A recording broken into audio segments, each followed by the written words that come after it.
Good morning, Hallowed family. This is After Dawn, the show where we have a cup of coffee with the cast, crew, and creators behind Hallowed Haven Studios Productions.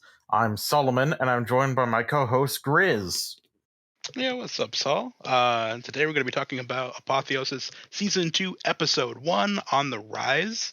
So far, our trio has fought off Morian, a drunken stupor, the need to call a crush, actually failed on that one, a burnt pan, and unfortunately, the sup dog actually won this time. It's unfortunate. But we are joined here by Gary, playing Oliver Bright. Hello. Yeah, how you doing, my man? And then Alereg, playing Dolgrom Rainson. If I pronounced that wrong, I am so sorry. Reginson. Reginson, ooh, Yep. my bad. There's a G in there. How you guys doing? Doing great. How are you? Doing okay. Catch my breath after running. Well, just take a second. Well, here's the thing, Saul. We have a lot to talk about in this episode, but yeah, just generalized question. What do you think we should ask first? What are you thinking? I think since Alereg is currently still catching his breath from sprinting to make sure he could get here for the all-important After Dawn, I think that we should start off by asking Gary how it feels to be back in the seat as Oliver after having been honestly kind of the exact opposite of Oliver when he had to appear in Wayfarer as Jesse. C'est moi. It was great. I thoroughly enjoyed season 1. Oliver is probably one of my favorite characters I've ever played, so getting to come back and play as him was a real treat. I was super excited to do so, and something that I've just really enjoyed doing here at HHS is in out of the 3 different games I've been in, just being like wildly different people in each one. So it's fun no matter how I spin it, and getting to bounce from one personality to the other has always been a real good time for me. So it's been great. Always wonderful to hear, especially when it's actually fun to be different characters as opposed to like I'm trying to something new and it doesn't click with me. Yeah. As a struggle that happens sometimes. Yeah, but it's good to hear that you're now enjoying being the IQ of the party, it seems. Yeah. Yes, Yeah. the one adult in the room, always and forever, Oliver Bright. Yeah, That's how does correct. it feel being the big brother, honestly? Like, I mean, Clint is relatively put together. Lucas is chaos incarnate. But, I mean, it does kind of feel like you're giving off a big brother vibe with these ones, even if a little bit. Which is especially interesting since it was established in the first episode. The 2 of them have been Scions longer than Oliver, so it's very interesting to me. And I think it's interesting from a character's perspective from Oliver, who still at this point has not come to terms with who he is and accepting that he's good at things. And so for him to end up in a leadership position is kind of very stressful for him and also very unexpected. He would never think he'd be in there. And I also never thought I would be in there, because this is like the second time it's happened in a game where I end up playing a character who ends up in like a leadership role, when that's not typically how I end up with things. Like I normally like to take a seat back, have fun playing my character, let other people call the shots and stuff. Mostly because, like, 1, I want to let other people have their fun in the spotlight, and then 2, I don't want to end up calling the shots, call a bad shot, and then get everyone screwed over. That's always a stress factor for me. But it's been really interesting how in both Apotheosis, especially with the first episode of season 2, and then also in Chill, it's just been like unanimously decided by like the other players, you're in charge here, you're in control. And I'm like, I don't know how to do that. Well, you're doing it very well. Thank you. Yeah. But speaking of being in charge, the mayor, Alereg. So, kind of a similar question. You've been a focal point character in like 2 different shows. How does that feel coming back into another role like this? Because you were doing that in Chilled, and here you are again, pretty much helping initiate the second season of Apotheosis by leading them into Anvil. It's interesting, I'll say that much. It's weird being these characters who are very much not player characters, so you can't overshadow the actual players themselves. And so you're trying to give them that little, like, hey, you gotta go nudge this way, guys. Nope, you need to go that way. That's fun, but but the other thing is that you also need to be able to make your character shine in order to make it a memorable sort of thing. First season, Dolgrom was very much a tough, kind of brooding sort. I think, though, that's more just like this is how he presents himself to all Scions at the start.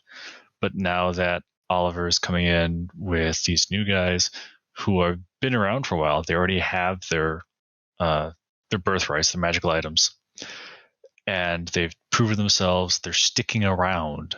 Like, they've actually got, some experience under their belts. He's like, okay, I can respect you guys more. I don't have to worry about you guys dying immediately, so I don't have to worry about trying to get attached.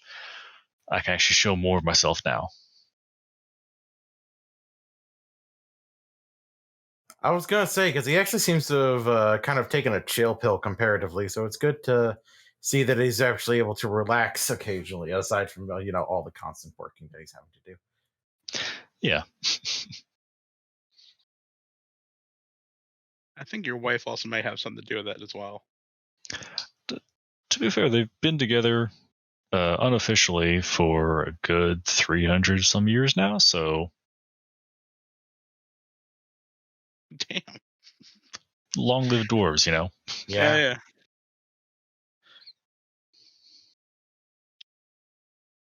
Yeah, well, I mean, things might have gotten a little rocky with the frying pan situation, but you seem to have handled it pretty well. Yeah. Yes, the answer to that is go away and let the lady take care of it. Yep, don't touch it. Also, so what's it like for both of you coming back and having new players to bounce off of with the characters of Clint and Lucas, as opposed to having the previous band members? Oh, it's been great. Like I love the previous band members. I can't wait for Sticker to come back as Coda in the following episodes. But I think our new guys are phenomenal as well. I thoroughly love just how well Clint, Oliver, and Lucas bounced off each other. The chemistry between all three of them was just super great and fun, to the point where our lovely storyteller BP was basically like, I know you guys are having a great time here, but we gotta move the plot along. And I was like, that's absolutely correct. I thought we were just gonna do a shopping list, but we've been talking in an IHOP for like an hour now, so that's our bad. You're constantly talking in an IHOP. Yeah, it's just it's a common theme. Big things happen in IHOPs, as everyone knows. It's like whenever people go to Denny's at 2 a.m. for vampire alerts to decide what happens in the city. Yeah.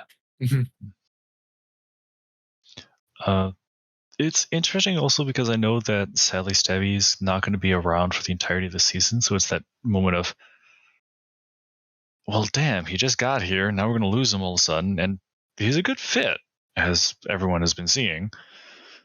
So it's going to be kind of like well, I guess, Cody, you get to fill Stabby's place, or Stabby's filling, or should say, Stabby's filling Sticker's place with Lucas, while Sticker has Coda. Apologies.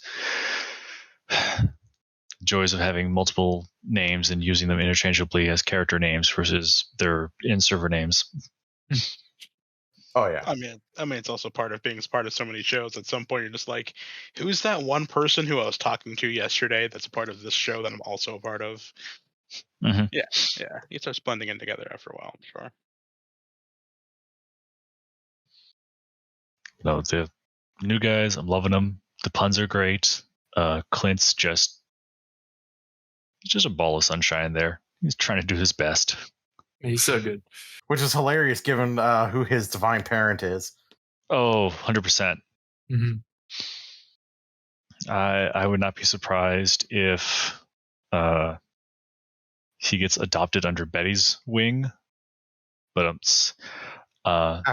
unintentionally, just because he needs that mother figure sort of thing. Yeah. Well, speaking of mother figures, I mean, that was kind of what Betty was kind of towards Oliver a little bit. Like, are you eating enough? Are you getting kind of thin? Yeah, Oliver's having a rough time ever since he lost his job. He's getting money here and there, but he's not doing too well. Is he as rough as needs to try to use a 10-year expired coupon rough? No, he's not as bad as Jesse. Like that's a whole new level of low. Like that's a entire different bracket of broke. Like Jesse would be his own tax bracket if he did his taxes.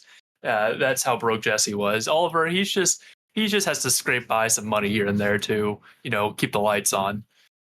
I mean, you speak of keeping the lights on. Also, your reaction to just like, this is milk money, and you're just holding a few $1,000s in your hand. Like, what type of milk are you buying? Yeah, no, I had to write that down. I was like, milk money? What do you mean? It's like milk from Hallowed cows. Yeah, the golden calf. You got the golden calf. You got the goose that lays the golden eggs. Yeah, naturally.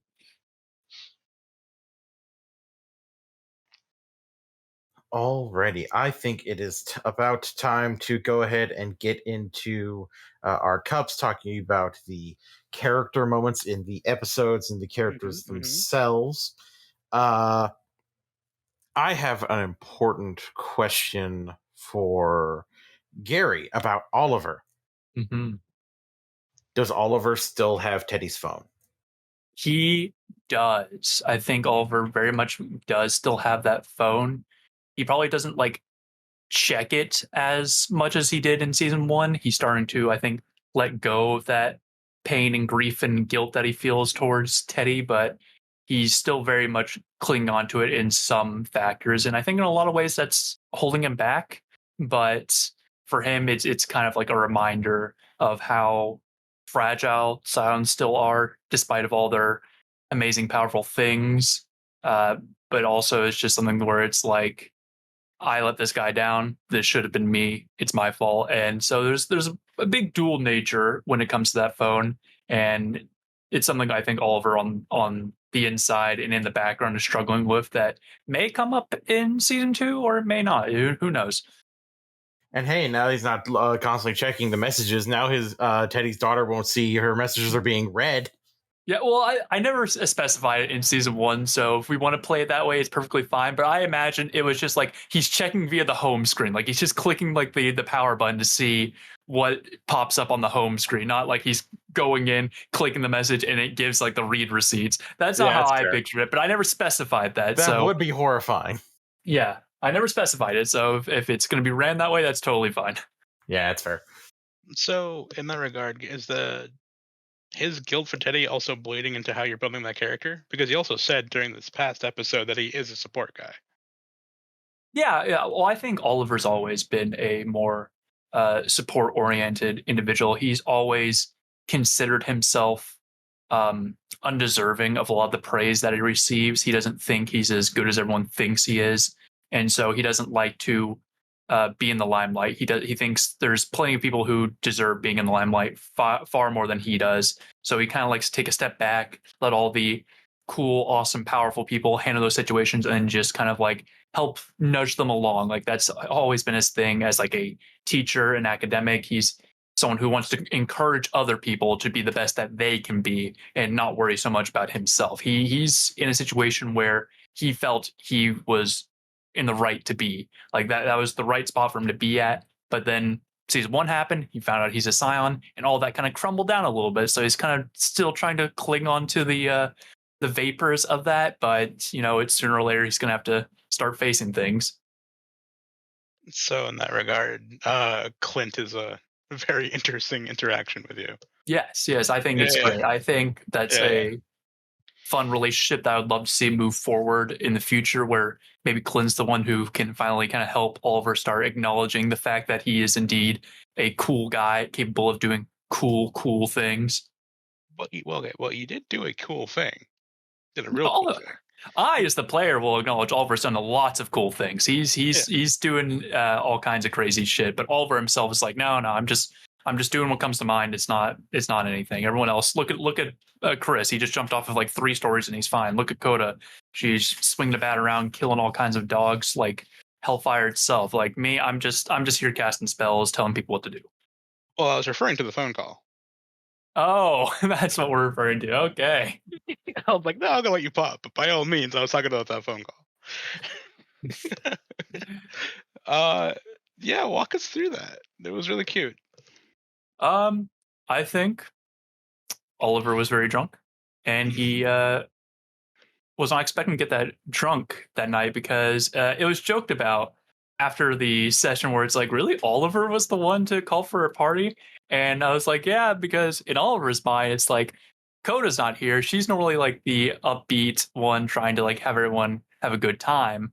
And these are also new people he doesn't know yet. So he kind of wants to do some bonding. So it's like, yeah, let's have like a small, kind of quiet get together celebration. I'll have maybe a few drinks. It's fine. And then boom, dwarf party, dwarf style party. He's like, oh no. So yeah, he A got very small drunk.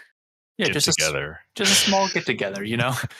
So yeah, no, he got very drunk. Decided, yeah, phone call's a great idea. I'm gonna call my friend, who's just a friend. That's it. No other, nothing else to read into there. They're just friends. Also, she's pretty. You can call your friends pretty. That's totally normal. I don't see the issue Oh yeah, here. totally normal. Absolutely. At 3 a.m. It's cool. Yeah, well drunk. Yeah. Yeah, I think my favorite part of that little bit was BP sliding in that wonderful fact of like, well, you're not the only one who calls her. Hmm. Hmm. Okay. All Just right. friends. Okay. Yeah. Nope. Born another cup. Totally just friends with the tree. You'll never. There's surely not going to be any other future development whatsoever. I doubt it. Surely not. No, of course not. It's just a platonic relationship. Look out for termites and black penny of wood varnish. Yeah, of course.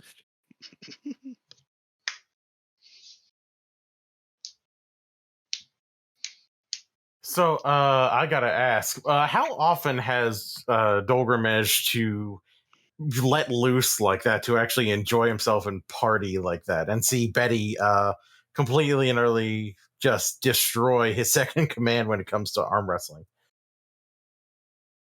He kind of expects that from Betty. It's part of the reason why he married the woman. That's fair. The elected mayor of Anvil for the past 150 plus years has been him. And it's been like nobody's wanted to take the position from him, not only because he's not only just good with his job, but everybody else just doesn't want to do it because apparently he does a good job of it. And her, like a lot of people say, behind every good man, there's a good woman. That's the good woman behind him. And if she can take out his second, but still remain, not in the limelight like the second does stay in the limelight sort of situation, obviously she's a good woman to have around. True enough. But really, he's able to let loose occasionally. It's just that the party's only been there when he's had to be serious. This was the first time that the party the Scions in general, have actually been there when he doesn't have to be the mayor. He doesn't have to be the leader of the dwarves. He doesn't have to be the keeper of the Forge of Birthrights.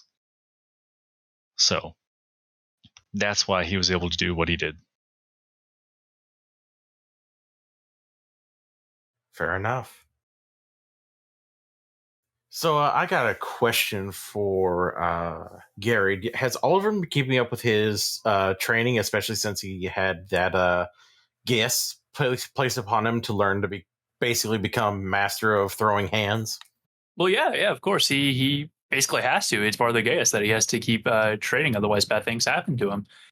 So yeah, he's definitely been keeping up with it. He's probably, or not even probably, he's definitely like in a boxing gym now. That's probably where some of his funds are going, and hence why he doesn't have much money to begin with. And so yeah, he's still actively training, still getting swole, but not too swole because it's Oliver still. And yeah, I think there's more to see with that, but despite it all, Oliver's still like, yep, no, I'm just the academic spell guy. I'll throw a punch when needed, and it might be a little bit effective, but other people are better at this sort of thing, so I'll let them handle it. It's understandable. I just still think it would be hysterical to see him absolutely like decimating someone while wearing tweed. Oh yeah, me too. I still would love for Oliver to get like into a bar fight, like not off his own volition, of course. Like he wouldn't be the one instigating in any way, shape, or form. But if he just gets somehow dragged into a bar fight and has to like, throw some punches, show off a bit, I think that would be so much fun. Yeah, I personally am looking forward to that. Also, you were like in Ireland, so you could have done it. It could happen at any point. Actually curious, but this is also part of that conversation with the boxing. How heavy is Oliver? Oliver, I think I have it on my sheet somewhere, but I have to pull it up. I think he's pretty average for his height. He's 5'9", and so he's the pretty average weight for that kind of height category. So roughly about let's say 160-ish. Yeah, that's what I was just about to say, but I don't want to be super off base because I'm like 6'2", and I don't know how weight works because I'm also way too thin. But that aside, let's see here. Yeah, I got pull up. He's a little bit under actually. He's about 139. Okay, so technically he'd be considered lightweight for boxing. Yeah, there you go. Most certainly. I mean, you can look at him too. He's most certainly a lightweight in many instances of the word. Yeah, fair enough. I mean, you say that, but he did hold his own while drinking with Clint for a couple seconds. Yeah, for a little bit caught up. That epic, is stamina, coming in. As it does. Mm-hmm. As it does.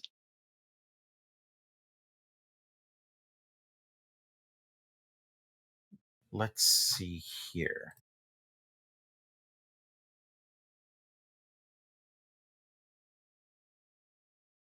Might be time. So, I got one more quick question. How the hell does Oliver, who worked in a university and who has had to at least be around students, not know what the hell Riz is? Well, that's the thing. Oliver worked at a public high school, so he was surrounded by a lot of like terminology. But it was that kind of like teacher thing where it's like, I really, don't have the time in the day to grade all the stuff you give me and also research what the hell you're saying to me right now. So I'm just going to like roll with it, pretend like I know what's going on and, use context clues. But he's been out of that sphere for a bit. I would say like around when the whole like Riz term entered the public zeitgeist. So like that's just one that missed him by where he's like, I don't know what the hell that is. You're just saying words at me now. Yeah, you're just making things up at this point. Like I can do that too. I'll start saying, man, you got that chlorm. I don't know. Oh God, I really want him to actually try that on someone now. He might. Just start inventing words. He is the son of Ogma. Yeah, that's true. He'll just make his own. He'll make so many of his own words out of like spite that he'll also have his own language. And then, like down the line, he'll just look down and see people using it. He's like, "Shit!" It's like, oh no. Okay, so now that you've made up that word, what's the definition of it? Chlorm. Yeah. Chlorm. It's one of those words that's like a positive and a negative. Kind of like what's the fine word for like hello and goodbye? Aloha, right? Yeah, there you go. I think so, yeah. It means hello and goodbye. That's what chlorm is. It both means like, man, you really chlorm that up. Like you really did a real good job. But you can also be like, dude, you chlorm that. You just did absolutely atrocious. Like it's all in the inflection, I think. You heard it here first, folks. All right, we're now making new languages and words to it. Go out there and chlorm. Or don't go out there and chlorm it. Depending on which form of chlorm you're doing. Yeah. Make sure you're getting consent to chlorm? Yes, most definitely. Always ask for consent to chlorm. Mm-hmm. Moving right along then.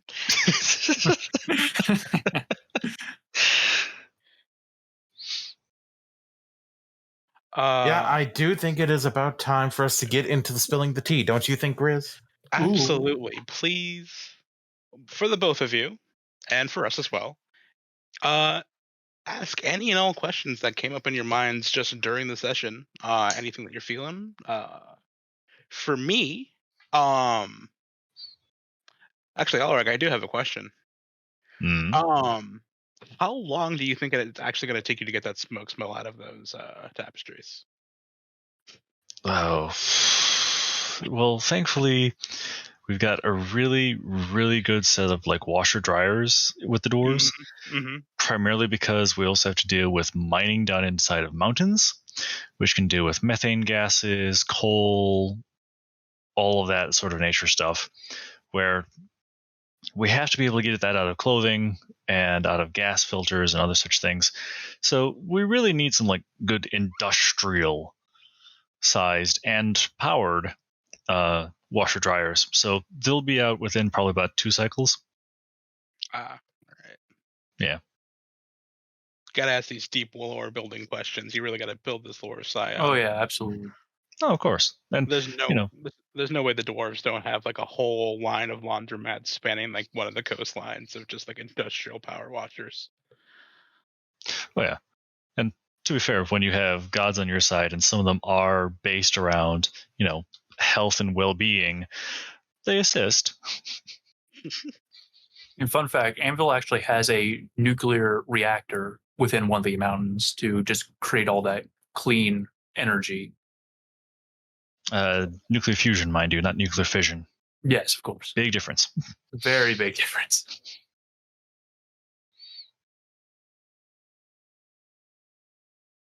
And I gotta, how do I phrase this? Because the thing about this session is there are a lot of like points where Oliver was caught in a discussion about something so ridiculously complicated or ridiculously inane yet somehow complicated, like the question of, can you equip bacon?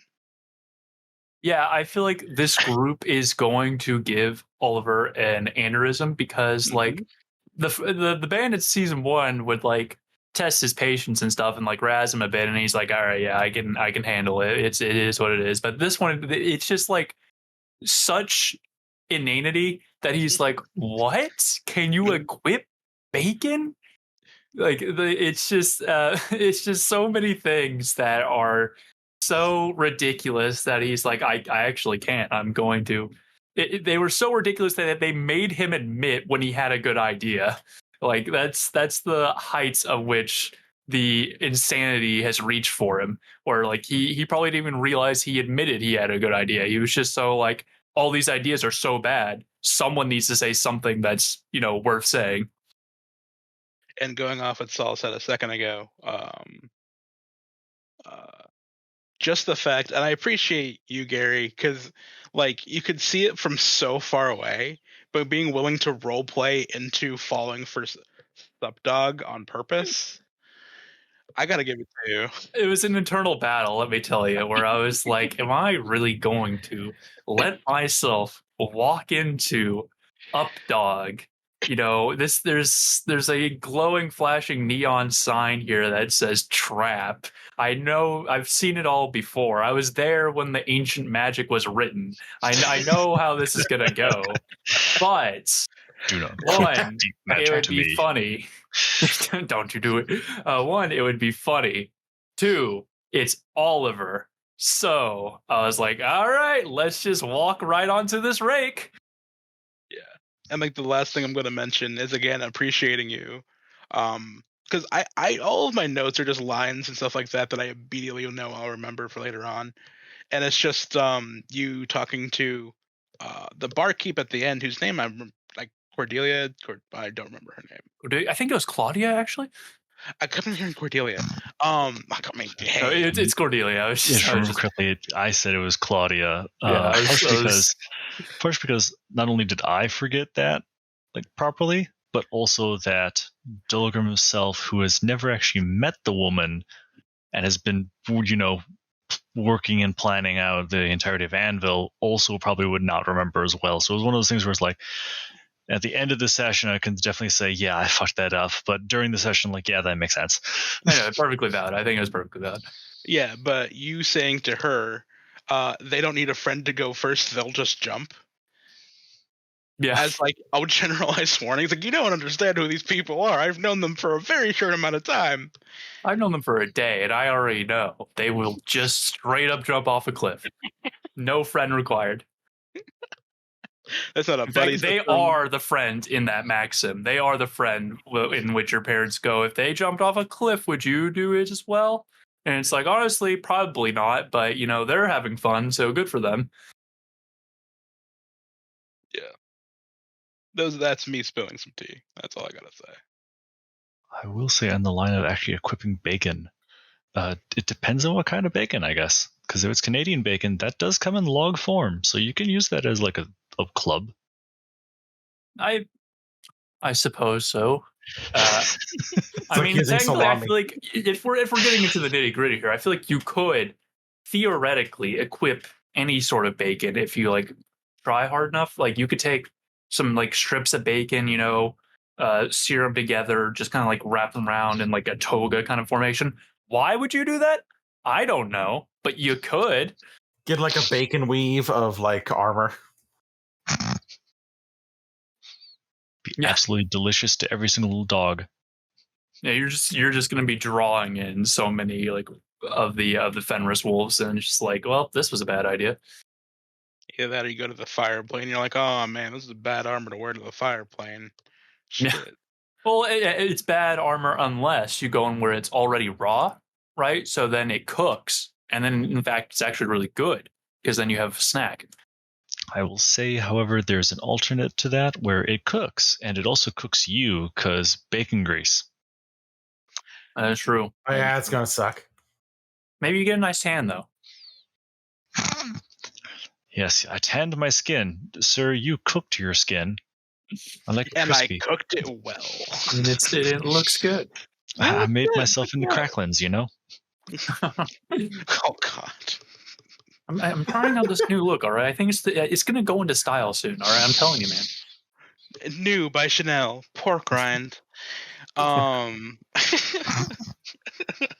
to make your dogs love you. I got a snack, a nice fresh new tan, and perfume all at once. All right. I have officially won this episode.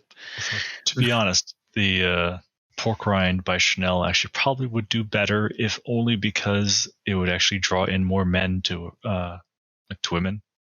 All right. Okay. So we're gonna wrap this back around. Sol, do you have questions? Yeah, this is a beautiful avenue, and I think we. Oh, look, was road work. We better cut to the left. Yeah, gotta go. Detour. I do have a question. Is Oliver going to call his dryad friend more? Or is it only a drunk thing? Who knows? Well, see that there's the kicker there where if it's only a drunk thing, it might happen if he gets drunk again. If it's not a drunk thing, then who knows? But I will say, when they first arrived at the Plane of Joy, Oliver pointedly took some photos of the landscape, the very nice, beautiful landscape, and he might do something with those photos. Who knows? Ooh. And I will also point out he did receive Dragon Belly brandy from Dolgrom, so if he wants to get drunk and call again, he can. Good. That or use it for a Molotov cocktail. We'll see which one. This is for the fans. Here's a question: does Oliver scrapbook? No, but I'd say he does. I'd say he does some journaling here and there. Okay. Me, I wrote a journal for every single episode last season. I still got to write one for last episode. So for me, I enjoy writing all the time. But Oliver, he might put some pen to paper every now and then.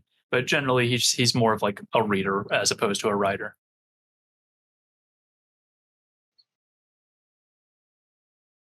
Do you guys have any questions for each other? Or us? Can we expect Oliver to write a novella about all this, the journeys and travels of the Scions?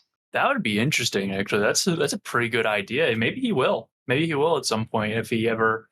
I can see it going one of two ways, where he details all these adventures, but intentionally leaves himself out of it as if he were never there, or he ends up overcoming that kind of like self-doubt within him and does include himself within the plots of the works. So, but that's a very interesting idea. I could definitely see that happening. That would be cool. Little do we know that Oliver starts writing under a pen name of Rick Riordan. No, no, I could never measure up to Uncle Rick. Wait a minute. I've never seen them in the same place together, so I'm going. This is the part where I have to petition BP to throw Rick Riordan in as an NPC for whatever reason. But yeah, I'll give a question to our gracious hosts here. We've talked a lot about the things you've seen and liked, but what would you say is your favorite moment of the last episode?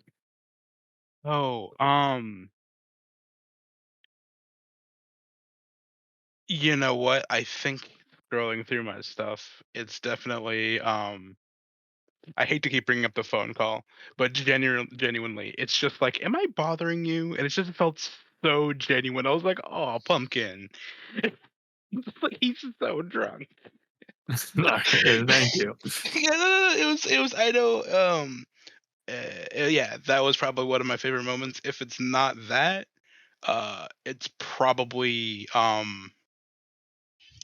just the continuous ruining of, I don't even know the character, the deity's name anymore, who's overseeing Mogmel.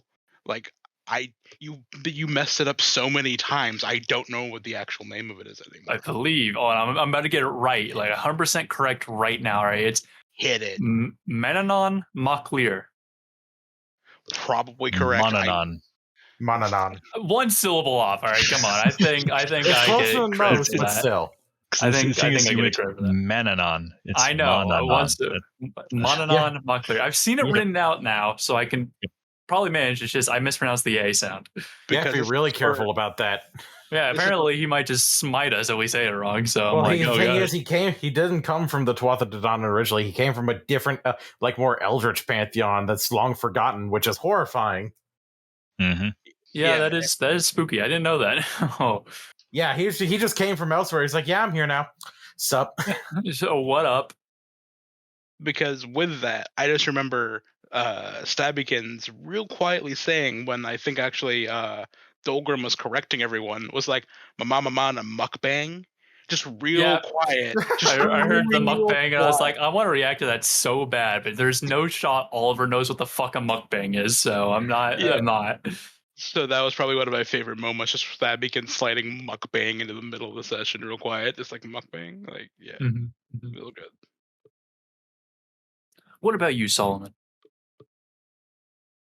That's a good question. I personally think just in the entire drunk sequence in general, if only just because I wasn't expecting a drunk sequence that involved Oliver, I sort of figured if anyone was getting drunk, he was like the designated driver. Like the designated buzzkill. The designated buzzkill. Yeah, that's pretty accurate. In most normal situations, probably yes, but again, like Oliver was expecting, like we'll have like a few drinks, maybe get a little bit buzzed to get to know each other better, make the vibe. He forgot that he was surrounded by dwarves, and then he realized, oh wait, that's not how it works. We are Scions. Crap. So yeah, we're Irish Scions surrounded by Norse dwarves. And the fact that they were Irish was the only reason he said in the first place, like, yeah, maybe we should celebrate because that's what we do. He just he isn't familiar enough to know just how far they go in their celebrations. It's true. Also, I have a possible temporary name for the band for the time being, and it's Oops All Irish. Oops All Irish. That's great. I love that, actually. That's super good. I think Beige and Confused was a swell name, phenomenal name, but Oops All Irish is a great temporary one for just all the Gaelic boys together. Oh yeah. I mean, you guys talked about freaking bacon and eggs so much. I'd just say Irish breakfast and call it a day. That's also a good one, I think. The Irish breakfast. Irish breakfast. The Irish Breakfast Club. That's good. That's really good. There you go. Hey, oh my God, we nailed it. I had a question for actually all three of you, just for fun. But before that, I don't want to be exclusive here. Oleg, what's your favorite part? Oh, fucking hell. Honestly, my favorite part is probably ones that you guys don't think about a whole lot and has actually come up in this conversation. It's the fact that Dolgrom, 4 foot tall, big, beefy dude, somehow kept sneaking up on you when that was never like presented as the case.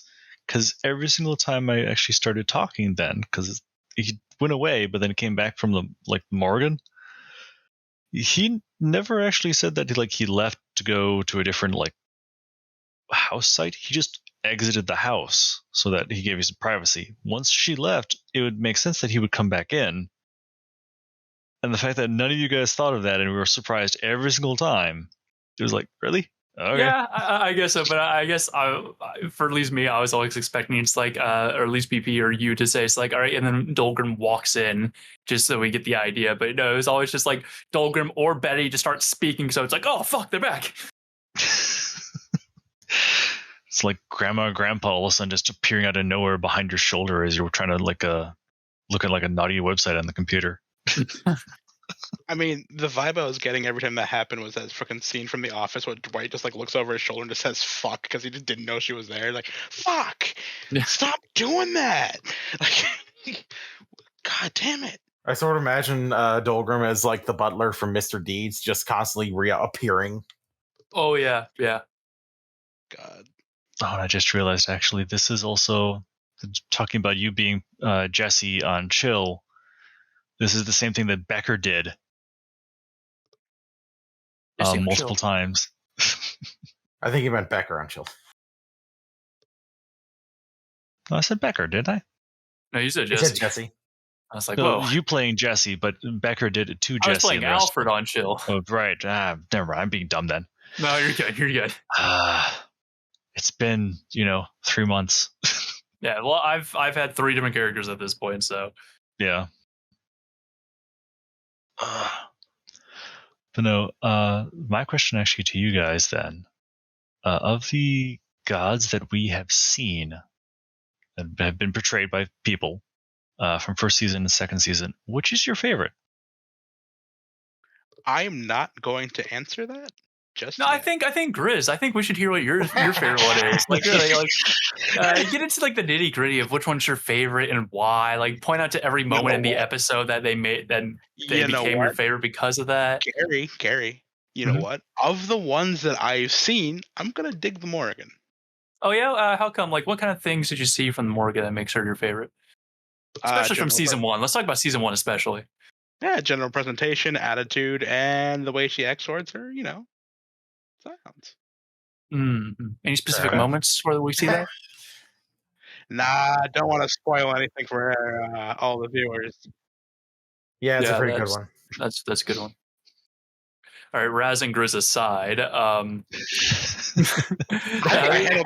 think I handled that pretty well, on things considered. That's true. You did well. No one will suspect anything. I'll just say it out loud. I didn't want season 1, so there we go. There you go. Well, he admitted it. Okay. Well, that's a tough one, honestly. I don't want to hop on the Vidar bandwagon because everyone loves Vidar, and I absolutely see why. It's such a wonderful performance, such a wonderful voice for it. You stole the show anytime he showed up. It was great. But I'm not going to say Vidar is my favorite because everyone loves Vidar. I'm going to go with I think I'm going to go with.